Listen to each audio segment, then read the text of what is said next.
بسم اللہ الرحمن الرحیم۔ قرآن کریم کے فضائل۔ حضرت ابو سعید خدری رضی اللہ تعالیٰ عنہ فرماتے ہیں کہ میں مہاجرین کی جماعت میں بیٹھا ہوا تھا۔ ان لوگوں کے پاس کپڑا اتنا بھی نہ تھا کہ پورے جسم کو ڈھانپ لے۔ بعض لوگ بعض کی اوٹ کرتے تھے اور ایک شخص قرآن شریف پڑھ رہا تھا کہ اتنے میں رسول اللہ صلی اللہ علیہ وسلم تشریف فرما ہوئے اور بالکل سامنے ہمارے کھڑے ہو گئے۔ رسول اللہ صلی اللہ علیہ وسلم کے آنے پر قاری چپ ہو گیا۔ یہ خاموشی ادب کی وجہ سے تھی، تو رسول اللہ صلی اللہ علیہ وسلم نے سلام کیا اور پھر دریافت فرمایا کہ تم لوگ کیا کر رہے تھے؟ ہم نے عرض کیا کہ کلام اللہ سن رہے تھے۔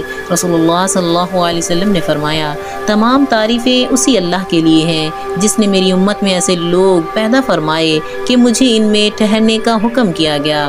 اس کے بعد رسول اللہ صلی اللہ علیہ وسلم ہمارے بیچ میں بیٹھ گئے تاکہ سب کے برابر رہیں، کسی کے قریب کسی سے دور نہ ہوں۔ قرآن شریف پڑھنے کے فضائل تو ہیں ہی بے حد، اس کے سننے کے فضائل بھی متعدد روایات میں آئے ہیں۔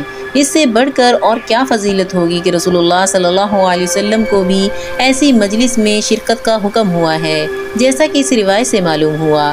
حضرت عبداللہ بن مسعود رضی اللہ تعالیٰ عنہ فرماتے ہیں کہ ایک مرتبہ رسول اللہ صلی اللہ علیہ وسلم منبر پر تشریف فرما تھے۔ ارشاد فرمایا کہ مجھے قرآن شریف سنائیے۔ میں نے عرض کیا، یا رسول اللہ صلی اللہ علیہ وسلم، آپ پر تو خود قرآن نازل ہوا ہے، رسول اللہ صلی اللہ علیہ وسلم کو کیا سناؤں؟ ارشاد ہوا کہ میرا دل چاہتا ہے کہ دوسرے سے سنوں۔ اس کے بعد انہوں نے سورہ نساء سے سنا تو رسول اللہ صلی اللہ علیہ وسلم کی آنکھوں سے آنسو جاری ہو گئے۔ ایک مرتبہ سالم مولا حذیفہ رضی اللہ تعالیٰ عنہ کلام مجید پڑھ رہے تھے کہ رسول اللہ صلی اللہ علیہ وسلم دیر تک کھڑے ہوئے سنتے رہے۔ ابو موسیٰ اشعری رضی اللہ تعالیٰ عنہ کا قرآن شریف سنا تو تعریف فرمائی۔ ان روایات سے قرآن مجید سننے کی فضیلت اور اس کا ثواب معلوم ہوتا ہے۔ جب نماز سے باہر یا بے وضو قرآن کریم پڑھا یا سنا جائے، لیکن اگر قرآن مجید کی تلاوت نماز میں کی جائے یا وضو کے ساتھ اس کو پڑھا جائے تو پھر قرآن مجید کا ثواب بہت زیادہ بڑھ جاتا ہے۔ حضرت انس رضی اللہ تعالیٰ عنہ ارشاد فرماتے ہیں کہ رسول اللہ صلی اللہ علیہ وسلم نے فرمایا، جس آدمی نے نماز میں کھڑے ہو کر قرآن پڑھا، اس کے لیے ہر حرف کے بدلہ میں 100 نیکیاں ہیں، اور جس نے اس کو بیٹھ کر پڑھا، اس کے لیے ہر حرف کے بدلے میں 50 نیکیاں ہیں، اور جس نے اس کو نماز سے باہر پڑھا، اس کے لیے ہر حرف کے عوض 10 نیکیاں ہیں، اور جس نے کتاب اللہ کو غور سے سنا، اس کے لیے ہر حرف کے عوض 1 نیکی ہے۔ تراویح میں قرآن سننا اور پڑھنا۔ اس سے اندازہ لگایا جا سکتا ہے کہ تراویح کے اندر قرآن مجید کا پڑھنا اور اس کا سننا کس قدر ثواب عظیم اور فضیلت رکھتا ہے۔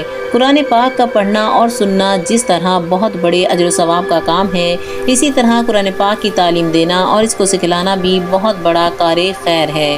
حاکم نے بریدہ رضی اللہ تعالیٰ عنہ سے رسول اللہ صلی اللہ علیہ وسلم کا ارشاد نقل کیا کہ جو شخص قرآن پڑھے، اس پر عمل کرے، اس کو ایک تاج پہنایا جائے گا جو نور سے بنا ہوا ہوگا، اور اس کے والدین کو ایسے 2 جوڑے پہنائے جائیں گے کہ تمام دنیا اس کا مقابلہ نہیں کر سکتی۔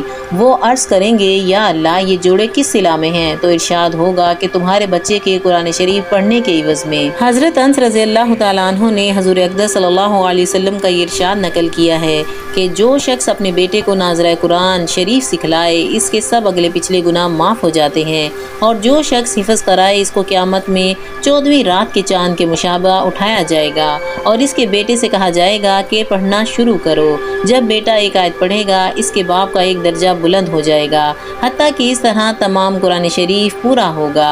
جزاکم اللہ خیر۔ السلام علیکم ورحمۃ اللہ وبرکاتہ۔